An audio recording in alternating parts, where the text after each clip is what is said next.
النهارده بنسجل على الهواء مباشرة لقناة الحدث ايجيبت 30، قناة عالمية. يعني احنا النهارده على الفضائيات، ومعانا زميل فاضل محترم خلوق من كبار الاعلاميين، الاعلامي الكبير علاء ابو الريش، برضه معاه قناته بيسجل. يعني النهارده يا شيخ سيد، يا شيخ حماده، النهارده حفله محترمه وفيها التواضع، فيها الخلق، فيها الحب، فيها الروح الطيبه.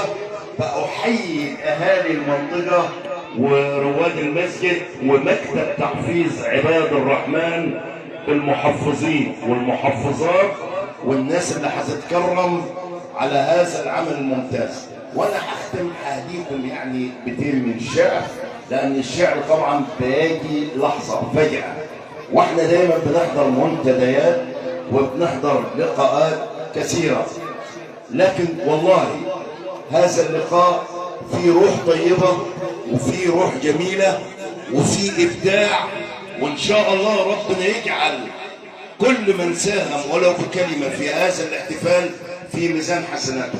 وشايف انا فضيله مولانا الشيخ علي شعبان وكيل وزاره الاوقاف النهارده بيحضر في هذا اللقاء، وده يعني من الشخصيات الجميله جدا الشيخ علي شعبان.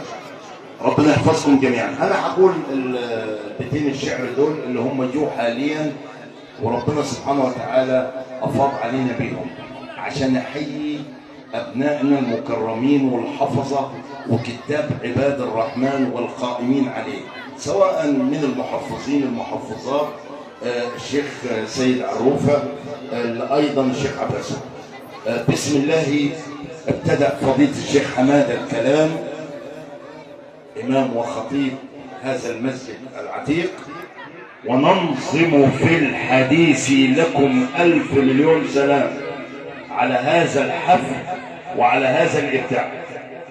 وننظم في الحديث لكم 1000 مليون سلام، وهذا الحفل بالنور يزهر بأنوار الحفظ، بأنوار حضرة سيدنا النبي صلى الله عليه وسلم، بأنوار هذا المكان الطيب المبارك. من أمام هذا المسجد الطيب المبارك يزهو، ونور الحفل يكبر أن يسام، قلوب الحاضرين بها أراها، بحب المصطفى ملأت غرام. صلوا على رسول الله. ونشكر فضلكم، طبعا بنشكر صاحب الدعوة الشيخ سيد ورفاقه المحترمين، أعضاء مكتب عباد الرحمن بمدينة إسنا جنوب محافظة الأقصى. ونشكر فضلكم ما دمنا أحياء، وهذا الشكر أضحى لزاما. ربنا يبارك فيكم، في كل من ساهم، كل من حضر، كل من ساهم ولو بكلمة طيبة لتكريم حفظة كتاب الله. أعظم أجيال هم دول النوابغ، هم دول الأوائل. احنا بمراجعة أوائل الثانوية العامة والشهادات الفنية والأزهرية مفيش بنت أو ولد حاصل على العشر الأوائل إلا نسأله في حواراتنا معاه في قناة الأخبار: هل أنت حافظ القرآن؟ على طول يعني رده سريع. الشيخ حماده يقول لك حافظ كتاب الله بالقراءات ال7 وكالماء الجاري. عشان كده ربنا بيكرمهم وبيطلعوا اوائل وبيبقوا شخصيات جميله بتسري الفكر وبتعمر البلد وبتجعل من البلد مناره علميه ثقافيه بفضل القران وبفضل محفظي القرآن وبفضل مكاتب القرآن. أشكركم جميعا على حسن الاستماع، ومعذرة للإطالة لأن الحفل جميل والحفل محترم، والحفل إن شاء الله ربنا سبحانه وتعالى من عنده هيكتبه في ميزان حسنات كل من حضر وكل من ساهم وكل من شارك في هذه الاحتفالية. نشكركم جميعا من حسن الاستماع.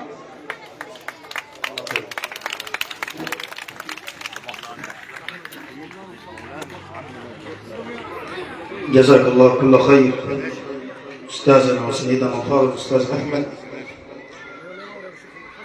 أيها الأحباب، سئل الإمام أحمد بن حنبل رحمه الله عن الشيخ علي مع زاهد المدير العام من زهاد عصره، كان يدعى ببشر الحافي، فكان كثيرا ما يثني عليه ويذكره في المجلس.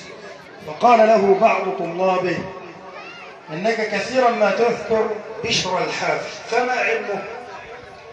فلم نرى عليه علم، يعني ليس له مجالس الحديث يجلس يتحدث فيها عن أحاديث النبي صلى الله عليه وسلم